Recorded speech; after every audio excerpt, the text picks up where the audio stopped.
تتبعوا خطوات الشيطان إنه لكم عدو مبين আল্লাহ রব্বুল আলামিন তার বান্দাদেরকে ডাক দিয়ে বলতেছেন, ও আমার মুত্তাকি বান্দারা, যারা জান্নাত জাহান্নাম রিজিক তাকদীরকে বিশ্বাস করো, আমি ওই সমস্ত বান্দাদেরকে ডাক দিয়ে বলতেছি, উদখুলু ফিস সিলমি কাফা, তোমরা ইসলামের মধ্যে প্রবেশ করো পূর্ণাঙ্গভাবে। আমি আল্লাহ রব্বুল আলামিন যেইভাবে ইসলামের মাপকাঠি দিয়েছি সেইভাবে ইসলামের মধ্যে ঢুকো। উদখুলু ফিস সিলমি কাফা, আল্লাহ রব্বুল আলামিন বলতেছেন যে তোমরা পূর্ণাঙ্গ ইসলামের মধ্যে ঢুকো, অর্ধেক ঢোকা যাবে না, পূর্ণাঙ্গভাবে ঢুকতে হবে। ওয়ালা তাত্তাবিউ খুতুওয়াতিশ শাইতান, তোমরা শয়তানের অনুকরণ করিও না, কারণ শয়তান কোনদিন তোমাকে ভালো দিকে আসতে দেবে না, ঠিক কিনা বলেন? শয়তান তোমাকে সবসময় ধোঁকা দিবে। আল্লাহ পাক রব্বুল আলামিনের কাছে বলেছেন, ও মালিক, আমাকে তুমি শয়তান বানিয়েছো। বনি আদম আশরাফুল মাখলুকাতকে সৃষ্টি করার পরে আমাকে বলছিলা সিজদা দেওয়ার জন্য, আমি সিজদা দেই নাই, তার কারণে তুমি আমাকে শয়তান নামে ঘোষণা করে দিয়েছো। আল্লাহ, আমি তোমার একটা বান্দাদেরকেও জান্নাতে যেতে দিব না। আল্লাহ রব্বুল আলামিন বললেন, হে শয়তান, তুই কিন্তু আমার চেয়ে বড় পাওয়ারফুল না, আমি তোকে বানিয়েছি। তুই যত আমার বান্দাদেরকে ধোঁকা দিবি, তুই যত আমার বান্দাদেরকে গুনাহের কাজ করাবি, তুই যতই চেষ্টা করো না কেন, আমার বান্দা পাহাড় পরিমাণ গুনাহ করবে।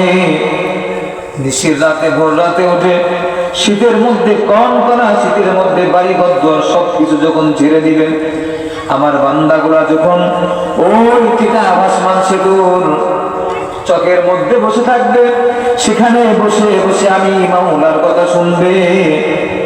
যখন আমার বান্দাগুলা এই শীতের মধ্যে আরামের বিছানার মাঠের মধ্যে বসে থাকবে, সেখানে বসে যখন আমাকে মালিক বলে ডাক দিবে, আমাকে আল্লাহ বলে ডাক দিবে, তারা পাহাড় পরিমাণ গুনাহ করবে, সাথে সাথে বান্দার গুনাহ ক্ষমা করে দিব। ও শয়তান, তুই পারবি না, আমার কোন বান্দাদেরকে তুই উল্টা পাল্টা করতে পারবি না। আমার কোন বান্দাকে তুই কত গুনাহ করাবি, পাহাড় পরিমাণ গুনাহ করবে, সমুদ্রের ফেনা পরিমাণ গুনাহ করবে।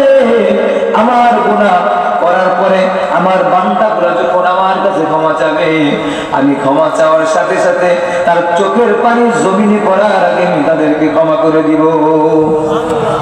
এজন্য ভাই, আল্লাহ পাক রব্বুল আলামিন আপনাকে আমাকে অনেক মায়া করে ভালোবেসে মহব্বত করে বানিয়েছেন। দুনিয়াতে সবচাইতে মহব্বত করে মা, ঠিক না বলেন? মা বেশি মহব্বত করে। মুফাসসিরিন ইকরাম তাফসীরের মধ্যে ঘটনা লেখছেন যে দুনিয়াতে সবচাইতে সন্তানকে মহব্বত করে। যখন ছোট একটা বাচ্চা মারা যায়, যখন নাবালিগ শিশু বাচ্চা মারা যায়, কিতাবের মধ্যে আসছেন কোন মুসলমান সন্তান যদি মারা যায়, শিশুকালে এই সন্তান কিয়ামতের জান্নাতে পিতামাতাকে নিয়ে যাওয়ার চেষ্টা করবে, ঠিক কিনা বলেন? মুফাসসিরিন ইকরাম বলেন, এই কথা যখন তার সন্তান মারা যায়, তারপরেও তার মা কেন কাঁদে? তার মা দুইটা বোঝা দরকার ছিল যে আমার সন্তান তো আজকে মারা গিয়েছেন, এই সন্তান কিয়ামতে আমাকে জান্নাতের নেওয়ার ওসিলা হয়ে যাবে। আমার সন্তান তো জাহান্নামে যাচ্ছে না, আমার সন্তান তো ভালো দিকে যাচ্ছে, তারপরেও মা কেন কাঁদে? মা চিন্তা করে, হারে 10 মাস 10 দিন আমার গর্ভে রাখলাম, আজকে দুনিয়াতে সন্তানটা আইলো, একদিন থাকতে পারলো না, 2 দিন থাকতে পারলো না, আমার সন্তানটা চলে গেল। এ যুবক ভাই, এ মুক্তি বাবাজিরা, আল্লাহ রব্বুল আলামিন বলতেছেন, এ তোর মা তোকে 10 মাস 10 দিন তার গর্ভে রাখছে, তুই মৃত্যুবরণ করার পরে যখন তুই মরে যাও, তুই জান্নাতের সাথে সাথে যাবি। তাফসীরের মধ্যে আছেন তারপরে তোমার মা কেন কাঁদে, কেন কাঁদে? 10 মাস তার গর্ভে রাখছে, তার জন্য কাঁদে। ও ভাই শোনো, আল্লাহ পাক রব্বুল আলামিন এটাই বুঝাইতেছেন যে তোমার মা তোমাকে 10 মাস রাখছে গর্ভে, তার জন্য কাঁদে, জান্নাতে যাবা তারপরেও কাঁদে।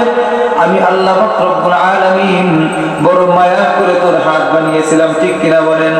বড় মায়া করে তোর পা বানিয়েছি, বড় মায়া করে তোর চোখ বানিয়েছি।